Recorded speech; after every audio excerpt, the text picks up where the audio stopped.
I just wish that we would start figuring out, like, who is pushing this bullshit and cut that head off. There's a lot of bullshit that's being pushed right now. I know. You know what? We're going to just stop there. He definitely got the phone call before they started dating, because I can tell by the way he looked at them. He's like, I wish we figure out who was pushing this. Okay. Because he said it with PBD. He said what he felt.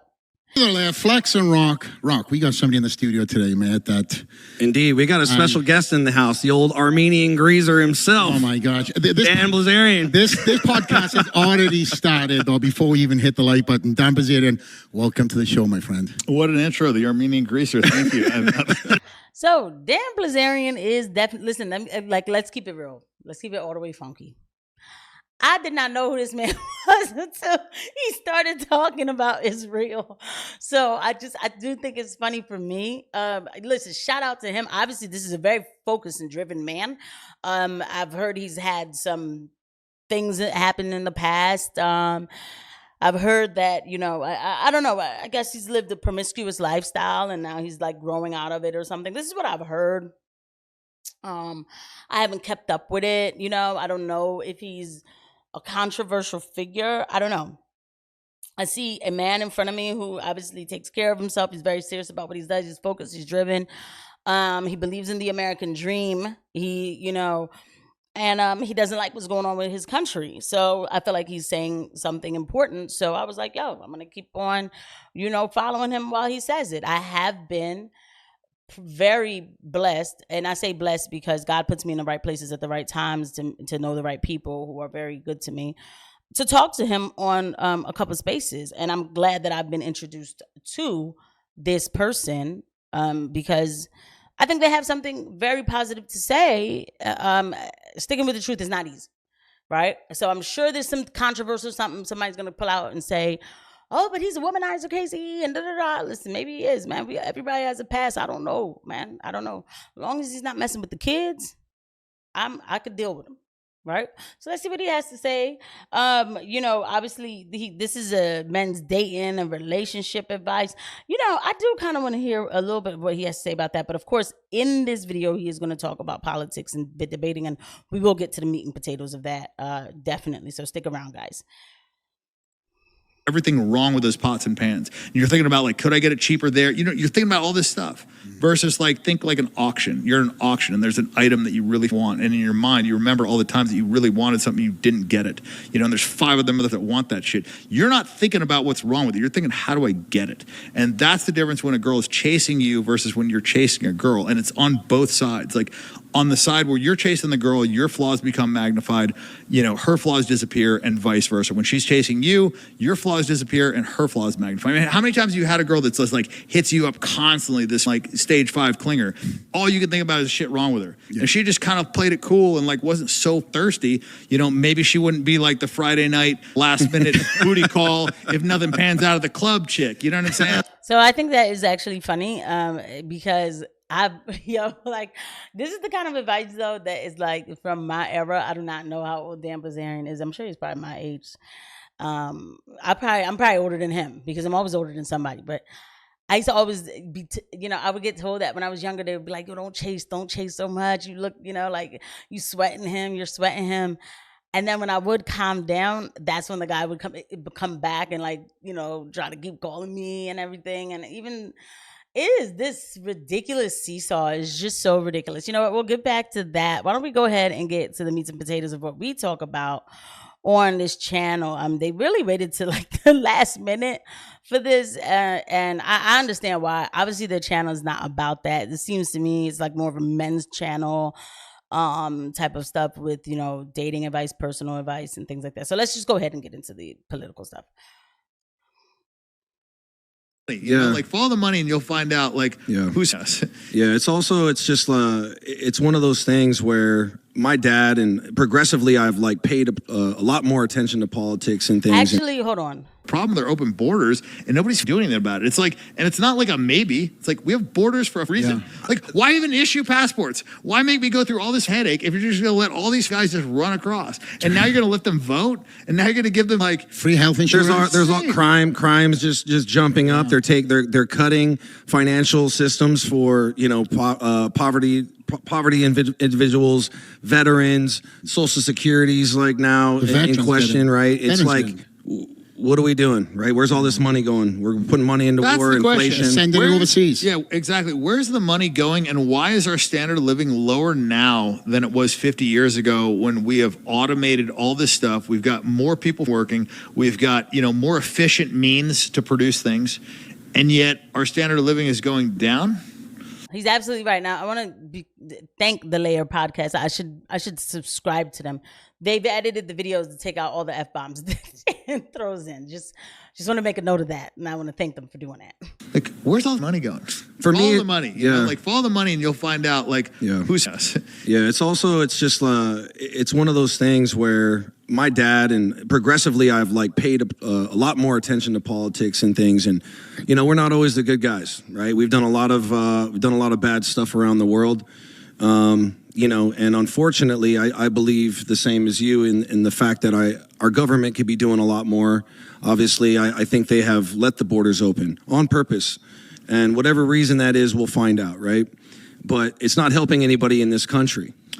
Yeah, nobody here is prospering from 20 million immigrants coming over the border right now. I'll tell you what it's doing. It's helping them control our country, because when people are divided, they're easy to control.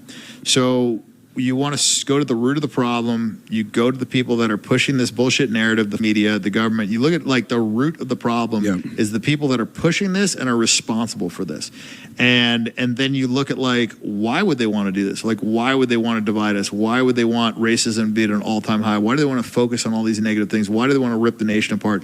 Because it's a lot easier to control people that aren't, unified. And it's a lot harder to unify when you destroy nationalism, when you attack the majority, which is white people. It's like, you should be ashamed of being white. I literally saw two celebrities yesterday, basically apologize for being white. Like Sean Strickland was I wanted to yell at this bum, but he was black. So I, it went on this whole thing. And even he used to be a skinhead. What the man? And and then there's some other guy, I think it was Ben Stiller or something. He's I wish I was a black guy. I was what? Yeah, which is really odd things to be saying, right? And on his channel, I definitely talk about it. I'm not with that position at all. Nobody should be apologizing for being white. And they've done that. They have gone after the majority, because in the 90s, nobody really, I don't think they did. They didn't need to. They don't need to now. It's very telling to see what's going on. And they keep us divided, the whole bit. It's like reality's out the window. Racism, they use it to not prosecute criminals, right? And then they tell you that they do it. They don't hide it from you. They tell you, we don't want to arrest these criminals or report on these crimes because we don't want to be racist towards black people. A criminal is a criminal is a criminal. The black people want them off the street too, right? They don't care what color. They want them off the street. Here's the thing. When you tell people this is why we're doing this, so now you keep the division and you keep the criminals on the street. So now people are going to say, they're going to think that black people are just entitled to commit crimes and then that's it, blah, blah, blah. Keep the streets clean, we wouldn't have this conversation. Prosecute the crimes the way they're meant to be prosecuted. So that's just an example. Keeping the borders open, everything. And he's right. And who's perpetuating this? The media. Dan seems to be kind of taking it a little cooler on this podcast. They might have talked to him and said, listen, all right, we're not ready yet. We know what's going on. We're just not ready. If you could just wait a second. I'm sorry. Okay. It's just it's just crazy. And I don't give a shit what race you are, but you shouldn't make people apologize for their race regardless of what it is. That's literally the definition of racism. So in this whole scope of we want to make everything equal and not racist, they're making everything racist, because you can't make people ashamed of their race and then other people have this victim mentality and not expect there to be downstream negative of that. So I just wish that we would start figuring out who is pushing this bullshit and cut that head off. There's a lot of bullshit that's being pushed right now. And no, You know what? And we're gonna just stop there. He definitely got the phone call before they started dating because I can tell by the way he looked at them. He's like, I wish we'd figure out who was pushing this. Okay, because he said it with PBD. He said what he felt. And then don't make any two words about it. Dan Bilzerian broke it down without mincing his words, and he's already being attacked, if you will. You know, they illegally took him off the board of his own company. I mean, can we even talk about that, right? Like, so hold up. If I assess a pattern, if I'm recognizing a pattern, I gotta be taken off the board of my company illegally? Okay, so you guys marinate on that and tell me if you think that that's okay. But when he says who's behind it, but you know, he's talking about the media. And then you can infer and do your own, you know, conversation and figure out and marinate on that. See, the thing is, I know people are watching this and hearing what I'm saying, and then they're still pretty protective of certain things, and I understand that. But you like the conversation too. You like the debate. And I like that you like the debate. You know, pretty soon we're gonna start doing lives again, you know, live streams, and I can't wait to really have debates. I have people that I want to bring on who are on total opposite, opposite side, or if you want a opposite direction or whatever of this kind of conversation, but who would love the debate. That's the thing. They're there. They want to talk about it as much as they say it's somehow, you know, you're being labeled for having these discussions. They love it though, and I think it's great.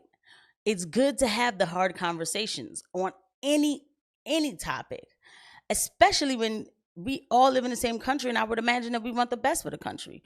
And I've gotten people who online who are vehemently against some of the stuff that I was saying, who I'll show them the pattern, and they'll say, I mean, I understand why you see it that way.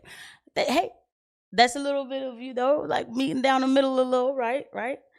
Because at the end of the day, we all live here. And maybe that there's certain discussions that we haven't had in a long time or ever had that we do need to have. And then maybe people will start really thinking about things. I think that will happen. I really do. Because I saw it in myself as a Black woman. I seriously hate doing that, but I have to do that because it's part of the testimony of who I was in the past. And after having conversations with some of the most unlikeliest of people that I would have ever thought that I would be talking to, it woke me up and it woke them up. I'm not saying everybody's going to hold hands and sing Kumbaya. I don't want us to. I think that we always should have pushback.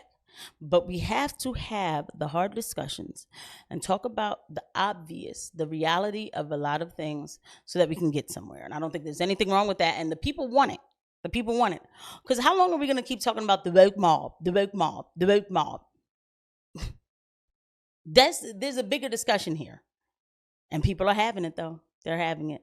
Shout out to Dan Bilzerian for putting himself out there to have this discussion.